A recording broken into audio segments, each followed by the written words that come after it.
On this episode, we're going to talk about what is ADHD. We're going to touch upon some subjects like what are the different types of ADHDs, what's the stigma that is linked up with ADHD, what's the difference between ADHD and ADD, and so much more. Christopher Dedeyan here. So this is the second video we're doing on the learning disability series, and it's on ADHD. Now the reason why I picked ADHD, because I have ADHD and I want to talk about it, get some misconceptions, and really show you guys my personal experience.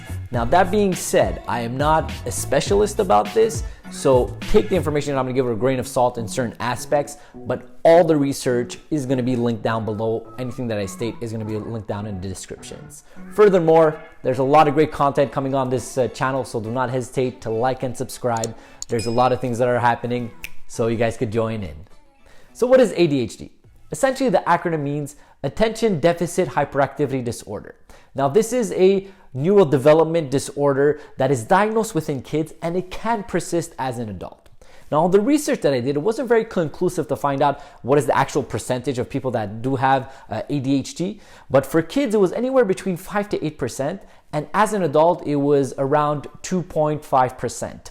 Now, it does show over here, just in the statistics, that it does diminish once you become an adult. Now, this is something that you're usually born with. So either through genes or another aspect is your environment when you were young. So maybe that could create ADHD within you. As well, if you had a brain trauma as a young kid. So these are certain ways that it can be developed, but mostly it is through genes.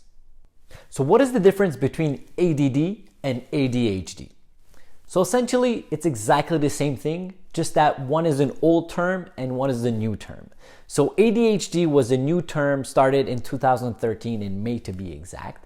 And in that ADHD, there's actually 3 different categories. So we're just gonna walk into these 3 categories right now. So the first one is somebody that is inattentive. So maybe you're speaking to somebody and you kind of lose your focus quite often. Maybe you have a hard time focusing on a specific task. So that's the first category. The second one is hyperactive and impulsive. So somebody that has a lot of energy, maybe sitting down fidgeting a lot. They can't stay at one place very long. They can't stay sitting down very long. So that's where it kind of comes down to. And as well, being impulsive, maybe acting before they think, doing things and then thinking afterwards. So that's that aspect. And the third one, which is actually the most common one, it's the combined. So which means they have the first and the second one combined, which is my case in this scenario. So I definitely have some attention aspects and as well a very high hyperactivity that comes into play. Now, for me, that is definitely gotten developed. So as I gotten older, my attention has definitely focused a lot more. In fact, I think it's one of my strengths. I could definitely tone into a craft, into a work, and into a conversation without losing left or right to focus if it is something that I'm thoroughly passionate about. Now, where the other aspect comes into play for me is the hyperactivity. That is extremely present in my life, and it always is going to be. And in fact, I think it's one of my strengths. And we'll kind of touch upon that in the next little category on this end. So that's the difference of the ADHD in their 3 categories. And there's a lot of tests online to kind of find out which one you are, if your kid has it, and when is the best time to maybe look for a diagnosis. What I read and I understood that it's usually around 7 years old that you could really look at, maybe this child has a form of ADHD, because in the beginning it's kind of difficult. You don't know if it's just a normal progression of them growing up. So there is this really difference that gets created within that. So we're going to talk about the stigma that is linked up with ADHD. And to do that, I'm actually going to reference a famous doctor that does a lot of research on ADHD, and his name is Russell Barkley. He explains that the 3 main categories of difficulties that come with ADHD, there are some advantages with that as well. So let's start off with the difficulties, right? It's either you are distractible, you are impulsive, or you are hyperactive. But if you take those 3 things and you flip it on their head upside down, there's great positivity that comes out of that. So if we look at distractibility, what does that mean in the other way, upside down? It's actually curiosity. So somebody that is extremely curious, and that entails a lot of great ways to learn in itself. The second one, impulsivity. If you flip it upside down, it becomes creativity. So it is thoroughly impossible to be creative without being impulsive. You don't sit down and be like, oh, I want to be creative, let my creativity start. No, it really happens in an impulsive way, and you have to go towards that. And finally, the last one, which is hyperactivity, switch it upside down, it becomes energy. Thoroughly, these people that are extremely hyper have a lot of energy, so they can utilize that in their advantage in every sense of the way. And that's exactly what I do, to be quite honest. I have so much energy, and people are like, Chris, how do you do how much you do, right? How do you do all these things? It's because I'm hyperactive. I've just channeled it. I've learned how to utilize it to my advantage, and we'll talk about that a bit later. So another doctor that is quite famous in the ADHD world that does it essentially an explanation of how to perceive or explain to people what is ADHD is actually Dr. Let me get his name right, Ned Holloway. So Dr. Ned Holloway explains that somebody with ADHD is like having a Ferrari for a brain. But unfortunately, you have bicycle brakes on it. So you just don't know how to stop and control it. What professionals do, and over time with your techniques that you're just going to figure out how to kind of live with this, is you just learn how to utilize proper brakes for your Ferrari. But at the end of the day, you're going to have this great, beautiful brain that is extremely powerful when it comes to ADHD. So you just have to utilize the aspect of how do you use it to your advantage. And like previously mentioned, for me, what I do, because I have a lot of energy, every single morning I have to work out. Every single day I have to take it upon me to really get my energy out of me, drained a bit, so then I could go sit down, do my coaching calls, do my videos, prepare the content I need to prepare, go on stage, whatever the case is. But if I do not go work out or just run or just, burn energy, I definitely feel it throughout the day. And I do feel like my creativity sometimes gets hindered as well. So you just have to utilize the techniques around you that you need to succeed with ADHD. ADHD and medication. Now, this is a big subject.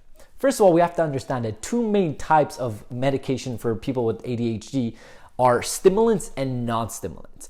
And what do they usually do? Essentially is it increases your dopamine and norepinephrine within your brain. Because back in the day, a lot of researchers found that they thought actually that the lack of dopamine in your brain creates ADHD. Now with newer researchers, they're seeing that it's so much more complex than that in itself. So the question is it good to be medicated when you do have ADHD or not? Now, my personal opinion to this is it is very, very dependent on every single scenario. I have seen students and people take pills when they have ADHD, and it helps them out immensely. And there is a counterpart to that. I've seen people take pills and it does the opposite effect, which was my case. When I was approximately 10 years old, my parents gave it a shot for approximately 1 week for me, and it actually gave the opposite effect. It made me more hyper. So they stopped it, and we went to different techniques, like I said, working out, getting me into sports to really drain my energy, which worked out in my case. But once again, it is case by case. I don't believe that there is a wrong or a right answer to this. It really depends upon the person, the student, the child in front of you. Can you thrive with ADHD? 100%, I thoroughly believe you can. But like previously mentioned in the video that I did about dyslexia, which I'll link up right now, I thoroughly believe the education system is not made for students with ADHD.